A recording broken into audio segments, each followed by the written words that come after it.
continuación leo el comunicado que hizo Ana Luisa para Mónica y para los aquí presentes. Mi experiencia de leer el libro Las Rebeldes, de Mónica Lavín. Cuando recibí el libro Las Rebeldes, enseguida me interesé en él. Sentí que reunía una serie de elementos cercanos. Era historia, era enfermería, se ocupaba de las relaciones entre diferentes culturas y sucedía en la frontera entre Estados Unidos y México, un país al que me unen muchos nexos profesionales y personales.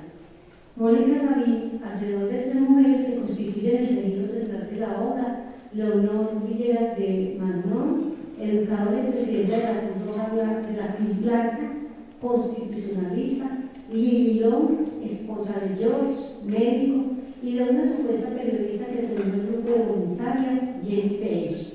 Reconstruye la participación entusiasta de ellas y otro grupo de mujeres que se fueron uniendo a la causa revolucionaria de la época de Venustiano Carranza y quienes fueron un factor decisivo para que pudiera llegar al momento del desfile de los constitucionalistas encabezados por el gran jefe por las calles de la capital mexicana el día 20 de agosto de 1914.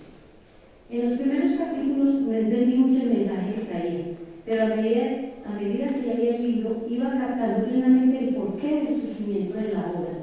Leonor Villegas realmente no le había hecho ese encargo, se lo había impuesto ella misma, la autora, Mónica Lavín, como mujer mexicana y comprometida con Tamaulipas, donde se desarrollan los hechos que narra envueltos en los pelos de una novela. Y también entendí por qué no quedó en la foto, porque Jenny Page no estaba ahí. Es una táctica de la novelista para aparecer en el terreno de los hechos y poder narrar desde adentro como un testigo ocular, como un actor en medio del relato. Buena técnica literaria. Siento la mejor envidia de quienes son capaces de escribir así. Desde las primeras páginas me sentía atrapada y escribía en margen. Se lee muy bien, es difícil parar. Y tal vez, viéndolo bien, se había entendido lo del encargo, porque más adelante hice otra anotación. Me encanta la estrategia de la escritora de convertirse en narradora por encargo, de una participante en el evento narrado.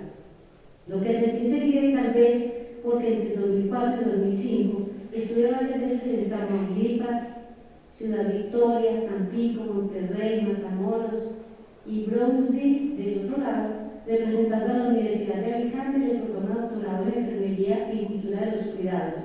Es que la novela es una historia de la vida de una mujer que vive en la frontera México-Estados Unidos y experimenta en carne propia las similitudes y las diferencias entre estas dos culturas. Es evidente el significado del Río Grande. Cruzarlo a comienzos del siglo XX todavía era fácil, comparado con lo que ya era a mediados del mismo siglo. Para las personas mayores que lo habían vivido, primero en su niñez y ahora en sus años mayores, era muy difícil la nueva situación. Como dice uno de los personajes de la novela, entre comillas, pero si ambos lados son lo mismo, antes se respiraba México en las calles de Laredo, dice la autora, después ya no. Por algo surgiría nuevo Laredo del lado mexicano, y hace visibles a todos esos personajes que siendo mexicanos o descendientes de mexicanos, siendo mexicanos, descendientes mexicanos, se sentían gringos o querían sentirse como tales, vivían en el lado norte del Río Grande y preferían no hablar español. Y los otros, que viviendo en ese lado, tenían la ascendencia mexicana, de la cual se sentían orgullosos y querían seguir manteniendo su cultura y dentro de ella el idioma. Otro recurso literario interesante es el que intercala su historia creada como Jenny Page, con el relato sobre Leonor Villegas como centro de la historia de la Cruz Blanca constitucionalista, y además hacerse aparecer en ella como sobrina de otra actora real, Lili Long, de la que sí era en verdad sobrina la propia Leonor.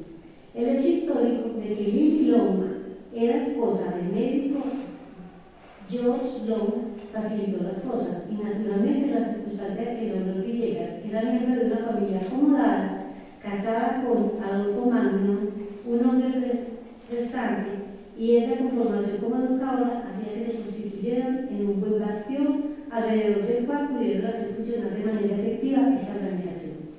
Por otra parte, el hecho de Jenny Pace haber entrado al grupo como enfermera, voluntaria como todas, le permitía vivir desde adentro la vida de la Cruz Blanca, y el hecho de ser periodista le daba ventajas para inmiscuirse en todo, en aras de poder escribir sobre diferentes temas y luego convertirse en la narradora de todo ese proceso de participación de un grupo de mujeres y algunos hombres procedentes de los dos lados al mando de una enfermera en el proceso revolucionario de las dos primeras décadas del siglo XX. Hasta el apellido es interesante porque alude a su destino. Como escritora, los mexicanos la llaman página, pero además la autora se documentó muy bien porque con frecuencia expone conceptos que son realmente la esencia de la enfermería. Ramiro Sosa, el soldado federal, es decir, enemigo de la causa revolucionaria, juega un papel importantísimo en el relato, porque crea un puente muy fuerte entre Jenny, la que decide apoyar a los rebeldes, y la otra, cuyo corazón tira hacia el otro lado. Esta relación sentimental es el eje del tejido novelístico, lo que mantiene el interés romántico del escrito, al lado más humano, el del corazón, que también plantea de manera velada entre Leonor y sus jefes, Carranza y Áviles. En síntesis, la escritora tiene una habilidad enorme para mantener el interés en la historia grande a través de las pequeñas historias de sus personajes centrales. Algo muy interesante es que no utiliza el tiempo lineal en su narración. En algunos capítulos escribe como Jenny Pace y relata en presente su participación en la Cruz Blanca constitucionalista. En otros lo hace pasado cuando se refiere a esta época, pero como un recuerdo 40 años después. Pero incluso en ocasiones habla de la situación colocándola en el tesoro, son los recursos que dan la experiencia de ser una gran escritora. Consiguió muy buenas fotos y construye el contexto de las mismas para colocarlas en el momento preciso y dar la sensación de que cada foto apoya su relato, cuando por el contrario, el texto fue construido para darle fundamento a cada foto. En esta novela no he leído otras de ella. En Colombia no pude conseguir Yo la Peor, de Sor Juana Inés de la Cruz, por la cual obtuvo el premio iberoamericano de novela Elena Poniatowska 2000, y que en la Feria del Libro de Bogotá de abril de 2012 era presentada como una obra de la cual ya se habían vendido 30.000 ejemplares. Mónica Lavín se muestra no solo como una gran escritora, sino como una verdadera historiadora que reconoce muchos materiales y testimonios alrededor del tema histórico que pretende construir de manera novelada. El cuadro que presenta al final como una cronología montada sobre los ejes de análisis, fecha, Leonor Villegas, año, revolución, carrancismo, refleja ese trabajo investigativo previo que es propio de los grandes escritores, como la investigación que hiciera Gabriel García Márquez sobre conceptos de salud pública para su novela El amor en los tiempos del cólera. Hace varias alusiones a John Reed, quien en 1911 vino a México como corresponsal de guerra. Incluso acompañó a Pancho Villa en algunos de sus ataques y convivió con los soldados. Y también conoció a Venustiano Carranza, haciendo similitud con el sueño de Jenny Pace de ser corresponsal de la Cruz Blanca constitucionalista para el periódico Laredo News. Aunque todas las mencionadas en la cronología que presenta al final de la obra incluye la lista de las mujeres vinculadas a la primera brigada de la CBC, que considero necesario recordar: Leonor Villegas, Jovita Hidar, Elvira Hidar, María Alegría, Araceli García, Rosa Chávez, Antonia Esa de la Garza, Nieves y Refugio Garza Gómez. Nada el momento en que se vincula a la CBC, a la joven Adelita, que no sabemos que si sea la misma musa que inspiró una de las muchas canciones relacionadas con la Revolución Mexicana, pero que para los latinoamericanos es muy cercana, aquella que dice: si Adelita se fuera con otro, la seguiría por tierra y por mar, y si por mar en un buque de guerra, si por tierra en un tren militar. Ana Luisa, gracias.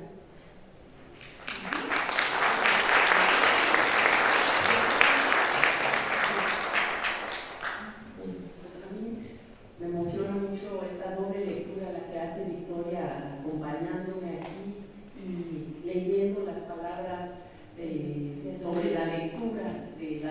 doctora Ana Luisa Belandia, y me gusta mucho porque habla de la novela, porque conoce el mundo de la enfermería y porque me parece muy interesante y muy aguda su mirada sobre la estrategia narrativa y otros planos que nos preocupan a los escritores y que ella descubre y devela, y pues esto realmente acompaña la novela, de manera que ya le pedí al editor del texto, ya lo quiero, a ver si ella me permite publicarlo en algún lado.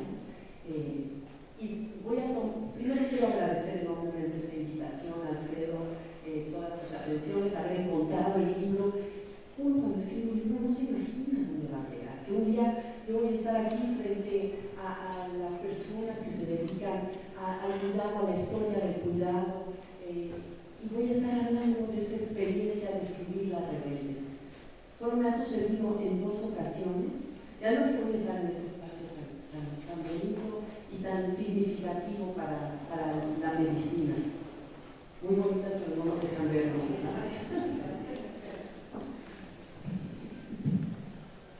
Solo en 2 ocasiones me ha tocado estar hablando de un libro que yo haya escrito frente a especialistas de la materia. Café Cortado, una novela que es alrededor del café y ocurre en el Soconusco y en España, pero sobre todo en el Soconusco, donde hubo una fiebre del café a principios del siglo XX. Yo la había presentado en varios foros, pero un día la presenté frente a los cafeteros. Y fue la presentación más selectiva, porque era ese el mundo del café donde yo había puesto un pie con un atrevimiento y una curiosidad, y había construido una novela, y luego curiosamente la gente me decía, a veces la realidad, no siempre la realidad rebasa la ficción, nada más que uno no lo sabe. Surgieron una serie de anécdotas entre el público muy curiosas que si yo las hubiera sabido las hubiera la novela. Entonces me emociona mucho estar frente a ustedes que son expertos y que dedican su vida a esto, y que yo pues me atreví a meterme durante un tiempo mientras escribía Las Rebeldes, y no sé por dónde empezar porque quiero contarles la razón, pero quiero empezar por el final del texto, este remate de Adelita, porque ese es el imaginario, no nada más mexicano, es el imaginario, como bien decías, quizás hispanoamericano, esa canción de Adelita que todos conocemos, pero que nadie sabemos que sí, que era una enfermera de la Cruz Blanca constitucionalista. Adelita es Adela Velarde, y en Chihuahua, y está documentado por la propia Leonor Villegas, se une a las brigadas de la Cruz Blanca. Y era muy bonita, eso sí es cierto, ella misma lo dice, Leonor habla de su belleza y del novio que le matan en una de las batallas. Y hay un momento ahí de decisión en las filas revolucionarias, y Pancho Villa se va para un lado y Carranza para el otro, división del norte, división del noreste, y en esa división del norte, con Felipe Ángeles, el gran estratega militar, por el cual sentía fascinación Leonor Villegas, y muchos sentimos fascinación por la figura de este personaje, él se va con Pancho Villa y Adelita se va con esa parte del contingente, mientras Leonor Villegas y el resto de la Cruz Blanca constitucionalista siguen con Carranza hasta la entrada triunfal a la Ciudad de México en agosto, el 20 de agosto del 14. Todo esto yo lo sabía, como les estoy contando. Yo no sabía que Adela Velarde era el motivo de la canción que todos entonamos, y que además no habla de que ella se dedicaba al cuidado de los enfermos.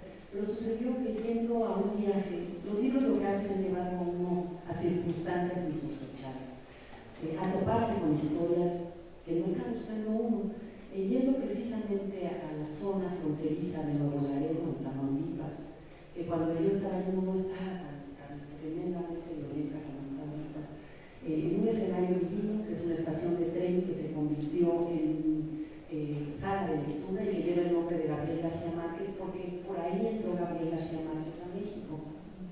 Entonces, en este lugar me invitaron a presentar un libro. Y me preguntaron en estas pláticas que hay después, ¿qué estás escribiendo? Yo estaba escribiendo la novela sobre Sor Juana. Entonces dije, pues estoy escribiendo una novela sobre Sor Juana, todavía no sabía que se iba llamando La Flor y que le iba muy bien con los lectores. Normalmente a los libros, bueno, México es un país de pocos lectores. El destino de los libros normalmente se ha cortado. Para mí fue una sorpresa lo que me pasó a La Flor. Y qué bonita cosa estaba por allá, pero luego me da coraje que no sea fácil conseguirlo. Vamos a hablar con la editorial. Sin embargo, ese viaje, mientras hablaba de eso, uno de los anfitriones me dijo, pues aquí abandonó a su familia, se fue con Carranza curando heridos. Esa fue la relación. Abandonó Carranza curando heridos. Yo, como estaba en Sor Juana en el siglo XVII, nada más se me quedó como se quedan las ideas así, a veces papaloteando en la cabeza. Y cuando por fin salí del siglo XVII, y alguien me dijo, ¿y no conoces otra mujer de la cual se pudiera hacer una novela? Me acordé de aquella semilla que habían sembrado en mi inquietud, y entonces me propuse seguir el hito y me topé con que esa mujer que los neolaredenses prácticamente no conocen, para otras razones, por la que es muy poco conocida, se llama Leonor Villegas de Magón, y que efectivamente, o sea, hubo alguien de allá que me ayudó a conseguir un primer folleto, que estaba en la biblioteca de Laredo, y con eso dimos con una publicación de sus memorias en 1994. Resulta que en dos versiones, inglés y español, esto publicado por la Universidad de Houston en un programa que tiene de recuperación del legado hispánico. Y gracias a ese programa, la nieta de Leonor Villegas de Magón, Leonor Smith, que vive en Houston, que es muy mayor ya, llevó estos manuscritos que nunca pudo ver publicados en vida su abuela, ni la madre de esta Leonor, o sea, la hija de Leonor Villegas de Magón, también trató de que se publicaran en su tiempo, no se publicaron. Desde luego, en el tiempo de Leonor Villegas de Magón, que era amiga de Carranza, y que mandó cartas y cartas a mandatarios y editoriales en ambos países, no con interés por su recuento de las hazañas de esta historia que era tras el frente, no era la historia de la batalla, era la historia de otra batalla, como dice Ana Luisa, las pequeñas batallas, ¿no? Las pequeñas historias detrás o dentro de la gran historia con mayúscula. Eso es por lo menos a mí, como escritora, me gusta hacer. Ver a aquellos que ahí están, pero que no han estado en la foto de las grandes condecoraciones, y sin cuya participación las cosas no podrían haber sucedido. Entonces, cuando pude leer estas memorias de Leonor Villegas, que no es que tengan una calidad literaria, pero son un testimonio de aquel tiempo, de todas las anécdotas, y junto con la publicación de las memorias, la nieta vio a la Universidad de Houston el archivo de Leonor Villegas de Magón. Entonces yo pude consultar, cosa que nunca había hecho. Yo soy bióloga de formación, aparte de formación. Soy bióloga, entonces los biólogos no consultamos archivos históricos, no es lo que hacemos. Hace mucho que dejé de ser bióloga, pero estos archivos de primera mano, con Leonor Villegas de Magón, es la primera vez que veo cartas, las cartas entre Carranza y ella, Felipe Ángeles y ella, los telegramas con Pablo González, este personaje no grato de la Revolución Mexicana, porque fue, primero era el no consentido de Carranza, muy criticado por otros como Lucio Blanco y Pancho Villa, desde luego, y después fue quien mandó matar a Zapata, que tiene que ver con la muerte, y fue quien traicionó a Carranza cuando se dice, se especula, cuando finalmente no fue uno de los candidatos a seguir en la presidencia.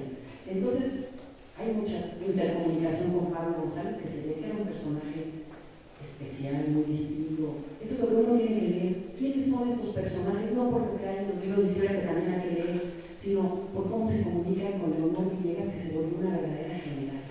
Ella tenía su brigada, la primera brigada de la Cruz Blanca, la segunda, la tercera. Ella comandaba un cuerpo de enfermeras que no todas, como bien puedes imaginar en esa época, eran enfermeras profesionales. Más bien eran servicios improvisados a la luz de ciertas mujeres y hombres que sí tenían conocimientos médicos y de auxilios. Entonces muchas de las enfermeras se unen dispuestas a ayudar, y además es muy curioso, no nada más son mexicanas, son mexicanas y estadounidenses.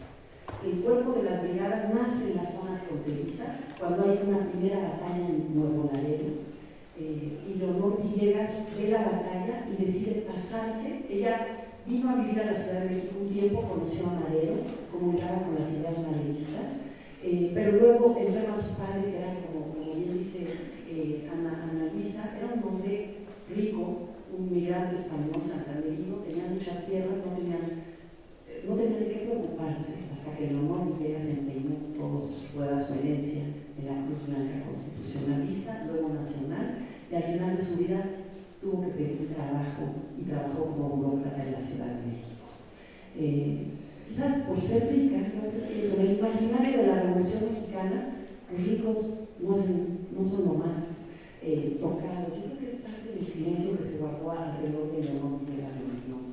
En fin, ella lo que hace cuando ve esta primera batalla, no creo que les estoy contando la novela, porque la novela tiene estrategias narrativas diferentes y hay un personaje hipotético, como bien señalaba el texto, que es Jane Page. Ella no está documentada en las memorias de Leonor ni en su archivo. Yo decidí inventar un modelo, a darle una voz a una de las posibles anónimas que no iba como enfermera sino como periodista, porque va con un cuerpo de periodistas, hombres y mujeres, documentando lo que hace la Cruz Blanca constitucionalista. O sea, había toda una idea de comunicar lo que se estaba haciendo y de que tuviera una trascendencia.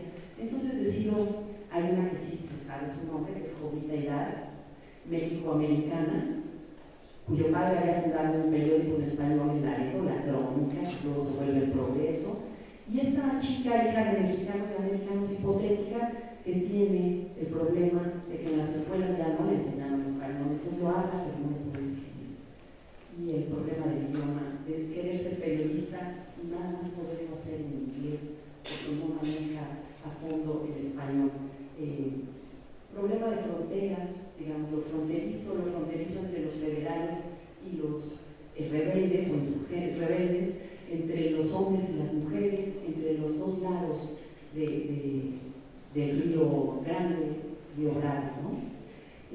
Entonces, esta primera batalla hace que Leonor se quiera pasar con un grupo, dice, vámonos, están ahí están dando de tiros, y entonces ella empieza a atender a los enfermos, que no atendía, dicen la documentación de la época de sus memorias, la Cruz Roja de entonces. La Cruz Roja atendía a los federales y los rebeldes fueron, digamos, la ocupación de lo que hizo que la Cruz Blanca, que ya se había fundado con Elena Arizmendi en tiempos de Madero, ¿no?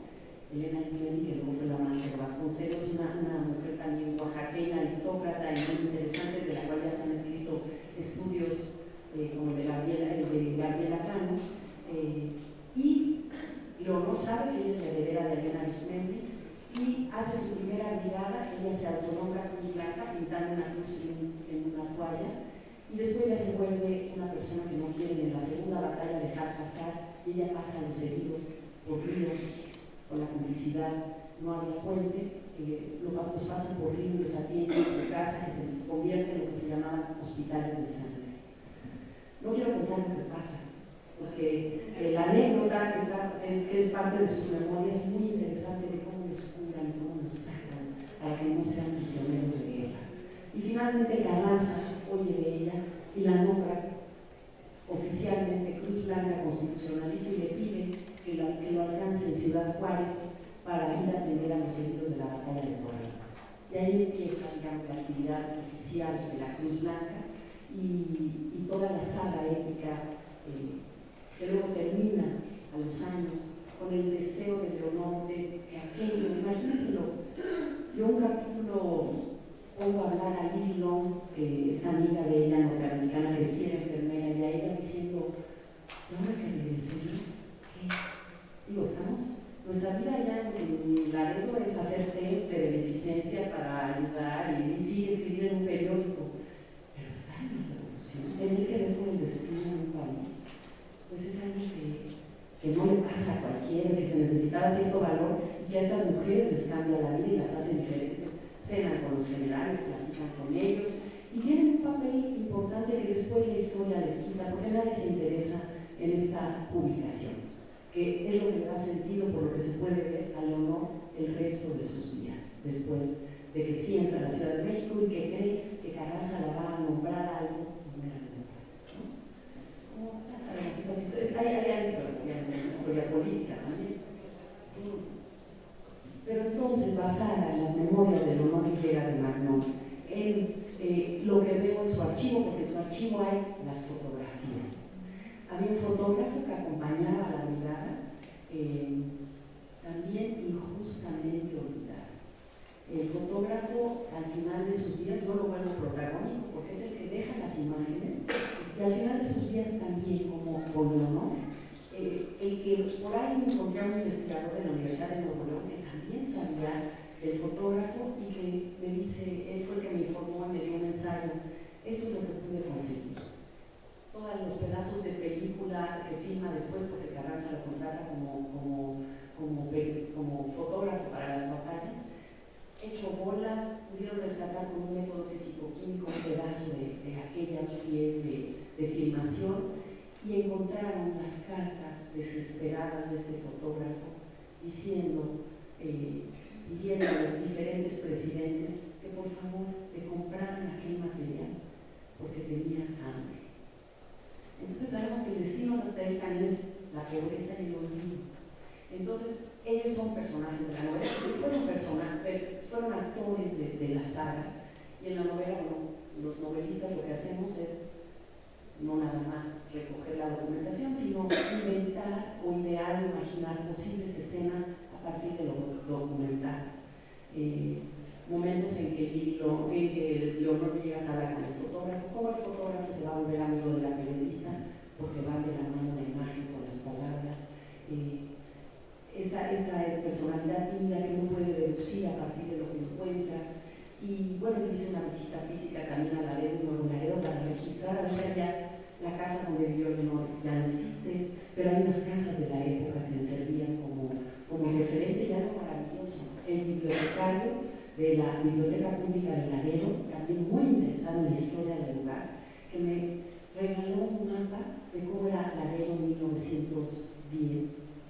Y entonces yo podía ver en este croquis de la ciudad dónde estaba la panadería, el teatro, la escuela, cómo se llamaban las calles, cómo las tiendas, porque luego tenía que caminar por esas calles y tenía que comprarse ropa y tenía que ir al auditorio a hablar con no sé qué, recibir el telegrama, tenía que tener una vida aquí en la ciudad, en la pequeña ciudad de Laredo, porque por desgracia en Nuevo Laredo, en la tercera batalla, en la revolución, la tercera batalla que ocurre aquí, que ganan los rebeldes, cuando se van los federales, queman la ciudad y con ella los archivos. Entonces no había archivos para revisar, archivos de la familia Villegas, algo que pudiera yo encontrar, y físicamente alguna que otra propiedad. Fue más bien Laredo la fuente de información, porque también estaban los directorios telefónicos de la época. Y los directorios telefónicos te pueden permitir con anuncios saber qué productos se vendían, cómo era la vida de alguna manera. Eso es lo que necesita un novelista también, cómo es la vida que uno no vivió en esos lugares. Me fui a quedar en un hotel que está en el río, porque ese hotel me permitía estar precisamente viendo Nuevo Laredo, como seguramente lo vio Leonor Villegas, y estando en lo que fue la preparatoria, antes de convertirse en hotel, era la high school, donde yo decidí que Jenny Page había asistido, como seguramente varias de las muchachas que se fueron con Leonor Villegas.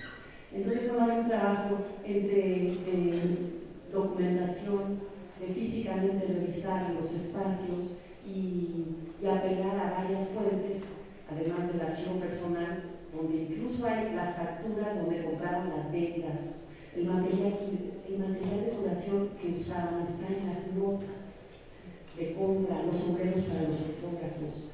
El hotel donde se hospedaron en la Ciudad de México, está su imagen en una factura. Entonces un día que yo iba por el eje central, de repente volteo a ver el edificio y digo, este es el de la factura, ya no es un hotel, ya es abajo la tienda de no sé qué. Y entonces uno nunca mira a veces esta Ciudad de México hacia arriba porque hay mucho comercio. Y de repente volteé y dije, ¿esta es donde se quedó Leonor Villegas cuando ya vino con Carranza? Me emocioné, como se pueden imaginar, ¿no? Porque uno se involucra desde luego afectivamente con los personajes reales y ficticios, con Lucio Blanco. Me gustó mucho escribir una escena que tiene que ver con el río, porque Lucio Blanco muere en el río, ¿no? Muere a traición y decide ahogarse con sus castores, que están con esposas. Entonces, bueno, está lleno de momentos épicos, pero también de momentos íntimos y de momentos quietos y de momentos donde las enfermeras también, obviamente, se quieren divertir y después de 25 días en la batalla de Torreón quieren bailar, hay romances, hay una vida dura, hay una vida que también tiene que ver con ser joven. Ellas también tenían la misión, que seguramente ustedes saben, de las que sabían leer y escribir, pues de mandar cartas a los familiares o de leerles las cartas a los heridos. Entonces había también otros papeles en este cuidado que no nada más tenía que ver con el cuerpo, ¿no?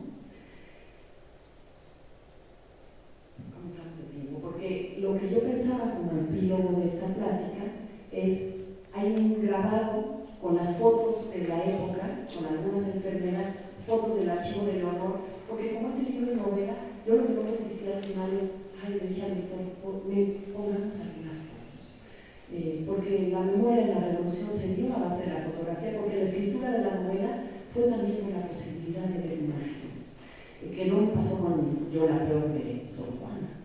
Digamos, hay pinturas de la época, no hay fotografía, no existe la fotografía. Mucho más difícil reconstruirla a través de la imagen que con la revolución, donde, por ejemplo, hay una fotografía alrededor de la cual yo hago un capítulo, y me gusta mucho lo que decía Ana Luisa, que dice que es primero la fotografía, el texto, porque claro, ya cuando vemos la fotografía leyendo la novela, ya no la podemos ver como si la viéramos aislada. Es la fotografía de la condición del consuelo. Resulta que leyendo la documentación me entero que entre las diferentes funciones tenía que avisar de la muerte de un hijo a los familiares, llamaban una comisión del consuelo. Y la foto me impactó porque las enfermeras, Leonor Villegas incluida, está posando, y los padres del muerto son unos ancianos. Obviamente es el campo, estos rostros ya saben, juntos, marcados por el trabajo del sol y la cara de los ancianos de esta pareja es una cara de desolación. Pero las enfermeras están posando y a mí me pareció tan violento que se tomaran una foto en un momento así. Y bueno, eso me perturbó y yo quería entender por qué no tomaba fotos de eso, por qué documentaba eso. Y bueno, eso es parte de la trama de la novela, porque las novelas no se tratan de heroínas que todo les sale bien. Todos tenemos un lado oscuro y si uno quiere novelar la vida de alguien tiene que encontrar también sus flaquezas. Y las encontrará Jenny Page, que también tiene sus flaquezas, ¿no? Estos contrarios es que tener una parte muy buena pero una misión que pudiera ser desmedida. Entonces, como no puedo rendir homenaje o no puedo hacer un catálogo de fotografía, necesitaría hacer un estudio de Leonor y entonces tener el privilegio de incluirlas. Hay algunas salpicadas en la novela, pero a base de esas fotos y otras más, hicimos, o un amigo, Jorge Prior, hizo este pequeño video donde está la lectura de un capítulo.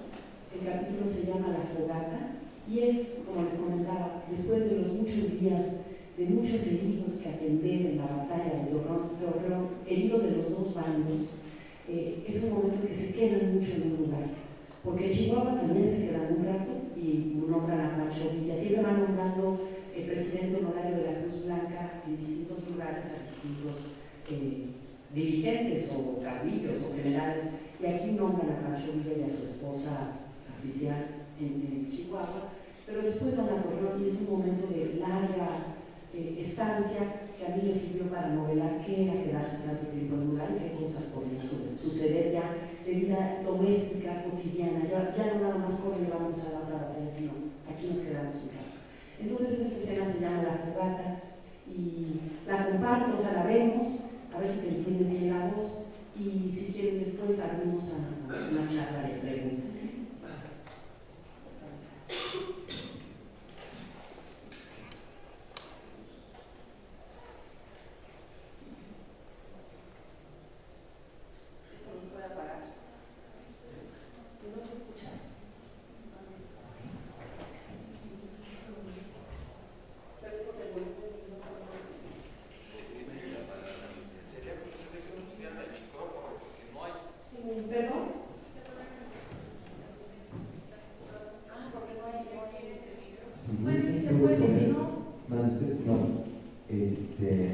Si gustan poder poner el micrófono en la máquina para que pueda escucharse un poco y le subo el volumen porque no me había estado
Uno los habían sacado y los ataúdes, a otros los habían intercambiado por los hombres que, cargando balones de leche, entraban a la casa convertida en hospitales.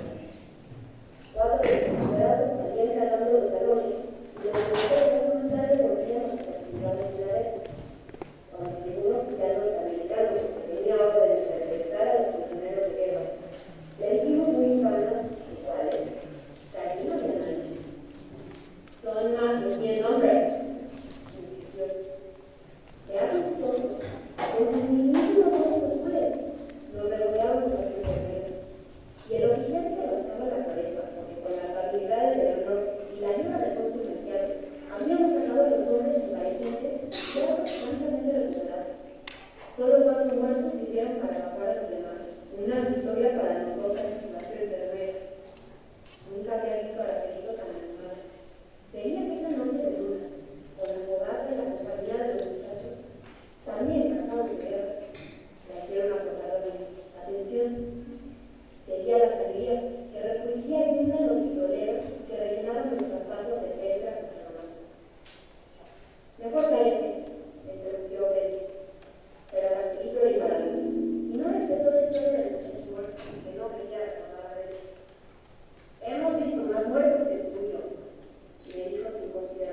en YouTube se puede encontrar como Mónica Lavín o La Morada, para que vamos que tenemos este material disponible también.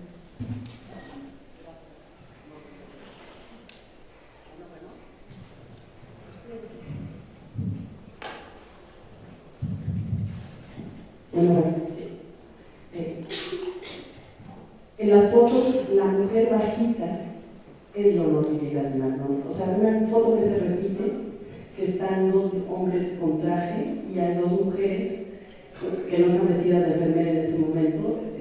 Son Leonor Villegas de Magnon, la más chaparrita, y la otra es su amiga Lili Long, la enfermera, ¿no? Cuando yo hablé con Leonor Smith, la nieta, en Houston, que estaba lloviendo la chilena, quería conocerlo, quería que me platicara lo más que pudiera. Y me dijo, estoy muy enferma, voy a ir a un funeral, una mujer de 80 y tantos años, y me dijo, lo único que sí le puedo decir es que así como la ve de chaparrita en las fotos, su carácter era todo lo contrario, ¿no? Y que ella le había ayudado a transcribir mucho de la memoria en el papel. Pues estas son las rebeldes en muchos sentidos, la propia Jenny Page, estas mujeres que no son, digamos, esta foto de las soldaderas, son las fotos que conocemos más. Yo no estoy hablando, en la novela no estoy contando esa parte, estoy contando la historia de la Cruz Blanca y de las periodistas que estuvieron en ese periodo carrancista, sobre todo entre 1911 y 1914, 15.